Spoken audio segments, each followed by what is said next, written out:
मालवणी चिकनसाठी मी मसाला तयार करून घेत आहे. त्यासाठी कढईत बघा मी एकच छोटा चमचा तेल टाकलेला आहे. त्याच्यामध्ये मी 2 मीडियम साईजचे कांदे उभे कापून घेतलेले आहेत, ते टाकत आहे. कांदा जरा मऊ होऊ द्यायचा आहे. कांदा थोडा परतला गेला आहे आणि इथे मी अर्धी वाटी ओले खोबरे घेतलेले आहे आणि त्याचे असे छोटे छोटे काप केलेले आहेत, किंवा तुम्ही किसून सुद्धा घेऊ शकता. ते पण आता याच्याबरोबर भाजायचे आहे. कोकणामध्ये जास्त करून नारळ पिकतो म्हणून ते ओल्या खोबऱ्याचाच वापर करत असतात. म्हणून मालवणी चिकन मध्ये मी ओलं खोबरंच वापरलेलं आहे. हे सुद्धा खोबरं चांगलं ह्याच्याबरोबर भाजून घ्यायचं आहे. कांदा खोबरं भाजलं गेलं आहे. इथे 1 चमचा मी खसखस टाकत आहे, 1 चमचा तीळ, हे सुद्धा याच्याबरोबर भाजून घ्यायचं आहे. कांदा खोबऱ्याचा मसाला भाजला गेला आहे. आता मी गॅस बंद करत आहे. तर हे मिश्रण मी वाटून घेत आहे.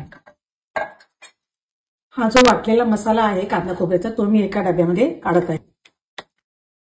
हा मसाला तुम्ही चिकनला पण वापरू शकता, किंवा कडधान्याची आमटी करत असाल त्याला सुद्धा वापरू शकता, किंवा एखाद्या फळभाज्या करत असाल त्याला पण तुम्ही हा मसाला टाकू शकता.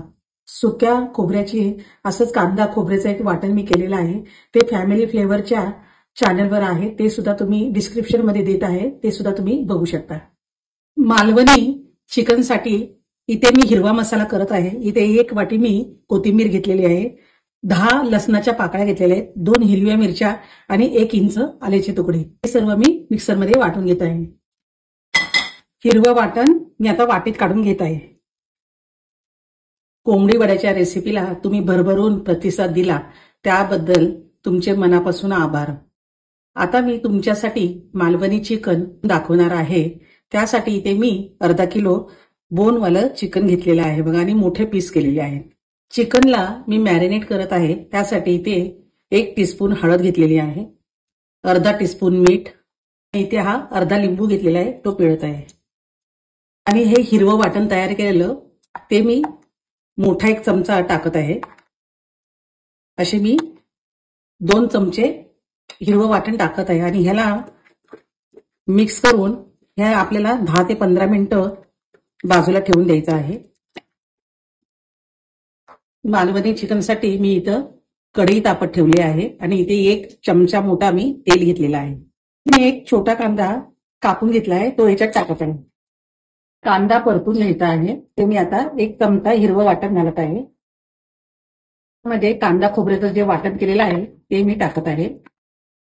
हे तुम्हाला ग्रेव्ही किती पाहिजे त्याप्रमाणे तुम्ही हे टाकू शकता.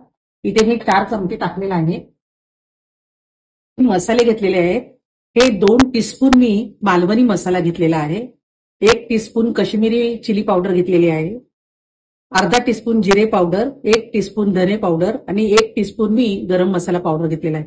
हे सर्व मसाले मी आता याच्यात टाकत आहे. मसाल्याला तेल सुटलेलं आहे. आता ह्याच्यामध्ये हे मॅरिनेट केलेले चिकन टाकत आहे. हे चिकन सुद्धा याच्यावर आता चांगलं परतून घ्यायचं आहे.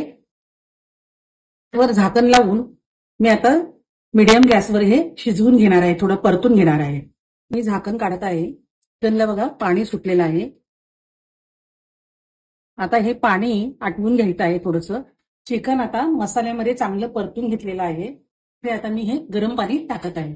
तुम्हाला जेवढा रस्सा पाहिजे असेल त्याप्रमाणे तुम्ही पाणी टाकू शकता. आणि चिकन शिजायला पण पाणी लागणार आहे, म्हणून आता मी थोडंसं जास्त टाकलंय. पण हे चिकन शिजलं की कमी होणार आहे पाणी. तर मी मोठ्या गॅसवर शिजवून घेणार आहे. चिकन शिजत आलं आहे. मी झाकण काढत आहे. चिकन शिजले का बघूया. हे बघा, पटकन तुकडा होतोय. त्याच्यावर थोडीशी कोथिंबीर टाकूया. मला जेवढी ग्रेव्ही हवी असेल तशी घट्ट पातळ तर तुम्ही तुमच्या आवडीनुसार करू शकता. इथे मी जास्त पातळ केलेली नाही, थोडी घट्टच आहे. आता मी गॅस बंद करत आहे. कोंबडी वडे तळून घेत आहे.